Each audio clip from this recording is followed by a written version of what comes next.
এটার ক্ষেত্রে আমি অনেকবার বলছি কেউ যেন ভোগান্তির শিকার না হয়, এই জন্য আমরা অবশ্যই ব্যবস্থা নিই। আমরা বলছি শুধু দুষ্কৃতিকারী যেন আইনের আওতায় আসে এবং শাস্তি ভোগ করে, কোনো একটা নিরীহ লোক যেন কোনো অবস্থায় শাস্তি ভোগ যেন না করে, এই ব্যবস্থা আমরা অবশ্যই নিই। না গতকালে ওনারা গেছে তো আমরা ইনভেস্টিগেশন তো শেষ হয়নি, ইনভেস্টিগেশন শেষ হয়ে চলে, ইনভেস্টিগেশন শেষ হওয়ার আগে তো বোন আমি বলতে পারবো না যে হ্যাঁ শৃঙ্খলাটা অতভাবে থাকে না, বিশৃঙ্খলা হয়ে যায়। এটার জন্য আমরা কতগুলো ইনস্ট্রাকশন দিয়েছি। 1 নম্বরে ইনস্ট্রাকশন দেওয়া হয়েছে যে গাড়িগুলো যেটা আছে গরু যে নামাবে এটা রাস্তায় নামাইতে পারবে, তাদের ভিতরে নিয়ে যেতে হবে, হাটের ভিতরে নিয়ে নামাইতে হবে। এবং যে গাড়িতে বা নৌকায় যে ট্রাক বা নৌকায় যেইগুলি আসতে গরু আগেই তারা ওই ব্যানার দিয়ে দিতে হবে তারা কোন হাটে গিয়ে এটা নামাবে। তা না হলে অনেক সময় দেখা যায় যে ওই টানাটানি শুরু হয়ে যায়, এই হাটে নিয়ে যেতে এটা যেন না হয়, এটার জন্য বলা হয়েছে। এবং প্রতিটা হাটেই আনসার রাখতে হবে, প্রতিটা হাটে। তো আমরা একটা অ্যাপ্রক্সিমেট একটা বলে দিছি যে 75 জন, কোনোটায় হয়তো বেশি লাগবে, হয়তো কোনোটায় কম লাগবে।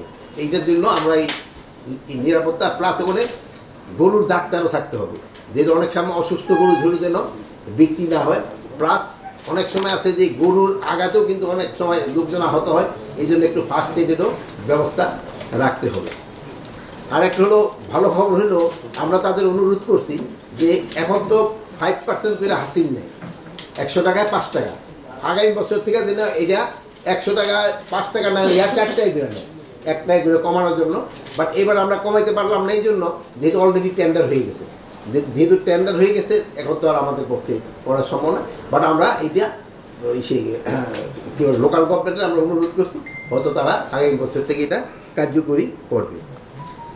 আর একটা হলো বাল্কহেডের ক্ষেত্রে ঈদের 5 দিন আগে থেকে বাল্কহেড চলাচল বন্ধ হয়ে যাবে, আর ঈদের পরে 3 দিন বাল্কহেড চলাচল বন্ধ থাকবে। আর আপনারা জানেন বাল্কহেড কোনো অবস্থায় রাত্রে চলবে না, কোনো সময় এটা রাত্রে চলবে না। আর কোনো বাস, তারপরে আপনার জাহাজ আছে বা ট্রেন অতিরিক্ত যাত্রী কেউ নিতে পারবে না। এটা শুধু মানুষের ক্ষেত্রে যেমন, তারপরে যে গবাদি পশু আনার সময় কোনো ট্রাক বা এই যে নৌকাগুলিতে আসে এগুলি যেন অতিরিক্ত পশু যেন না আনে, এই জন্য তাদের ইনস্ট্রাকশন দেওয়া হয়ে গেছে। এবং এটার ক্ষেত্রে আইন শৃঙ্খলা বাহিনী যারা এটা করবে, আইন ভঙ্গ করবে, তাদের এগেইনস্টে অ্যাকশন নেবে। আর একটা জিনিস হয়েছে গার্মেন্টসের ক্ষেত্রে, তাদের সব গার্মেন্টসের দাম বোনাসটা মে মাসের ভিতরে দিয়ে দিতে হবে। এই যে গার্মেন্টসের আছে এরা একদিন করে গেছে, এরা মে মাসের ভিতরে বোনাসটা দিয়ে দিবে। আর বেতনটা 1 থেকে 3 তারিখের ভিতরে তারা বেতনটা পরিশোধ করবে। আর একটা জিনিস হলো গার্মেন্টস শ্রমিকদের যৌক্তিক যে দাবিগুলি আছে এইটা মালিকেরা অবশ্যই তাদের পূরণ করতে হবে, যৌক্তিক দাবি। বাট কোনো অযৌক্তিক দাবি নিয়ে যদি শ্রমিকরা রাস্তা বা কোথাও ঘেরাও করতে, ওই ক্ষেত্রে কিন্তু আইন শৃঙ্খলা বাহিনী তাদের নিয়ম মাফিক ব্যবস্থা নেবে।